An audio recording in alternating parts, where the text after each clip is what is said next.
Dear student, आप सभी का स्वागत है आपके अपने यूट्यूब चैनल कीप गेटिंग शिक्षा में। आशा करता हूँ आप सब बढ़िया हैं और आपकी तैयारी भी बहुत बढ़िया चल रही होगी। डियर स्टूडेंट्स, पिछला जो लेक्चर मैंने अपलोड किया था वहाँ पे मैंने आपको माइक्रो और मैक्रो इकोनॉमिक्स के बीच में डिफरेंस बताए हुए थे। ये 4 डिफरेंसेस थे जो मैंने आपको पढ़ाया था। मैं आपको एक बार फिर बता दूं कि जो हमारा ऑफलाइन बैच है वो 1 अप्रैल से चालू हो गया है। ठीक है, तो 1 अप्रैल से हमारा बैच चालू हो, एक मॉर्निंग में है और एक इवनिंग में है। ठीक है, यहाँ पे ये कांटेक्ट नंबर है 9685012593। अगर आप ऑफलाइन बैच ज्वाइन करना चाहते हैं तो मुझसे कांटेक्ट करके डिटेल ले सकते हैं।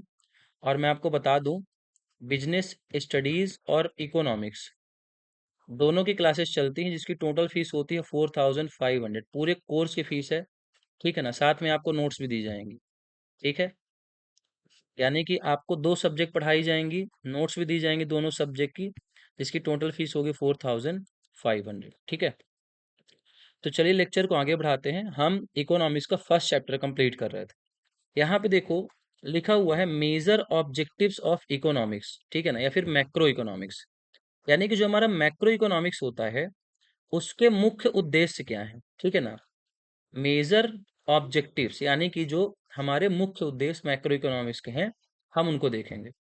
यहाँ पे आप देख सकते हो, पहला जो मेजर ऑब्जेक्टिव वो कहता है production of maximum number of goods and services to fulfil the requirement of the citizen of the country.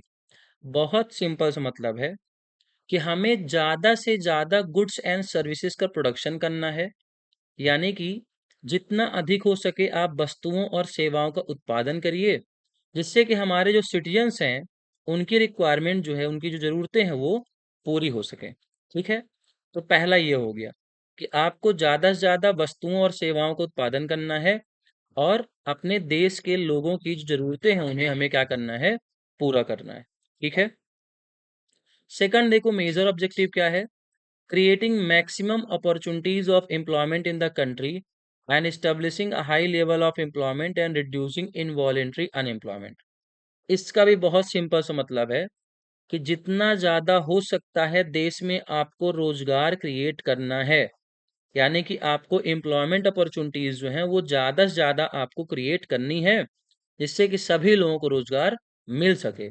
और जो इनवॉलेंट्री अनएम्प्लॉयमेंट होता है, जिसको आप सीजनल अनएम्प्लॉयमेंट भी कहते हो, उसे हम ख़त्म कर सकें।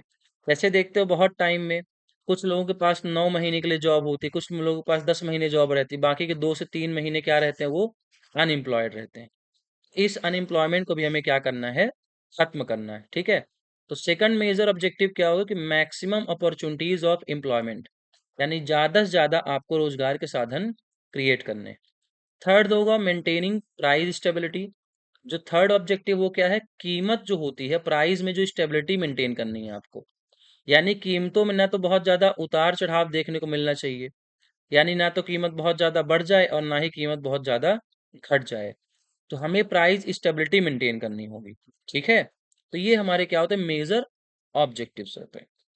अब आगे देखते हैं आज का जो मेन टॉपिक है, पॉजिटिव एंड नॉर्मेटिव इकोनॉमिक्स। ठीक है, तो पॉजिटिव और नॉर्मेटिव इकोनॉमिक्स का मतलब ये होता है कि पॉजिटिव में आपको बताया जाएगा कि कोई भी प्रॉब्लम है, जैसे अर्थव्यवस्था में हमें बहुत सारी प्रॉब्लम देखने को मिलती है, तो उसकी एक्चुअल कंडीशन क्या है, यानी कि वास्तविक कंडीशन क्या है।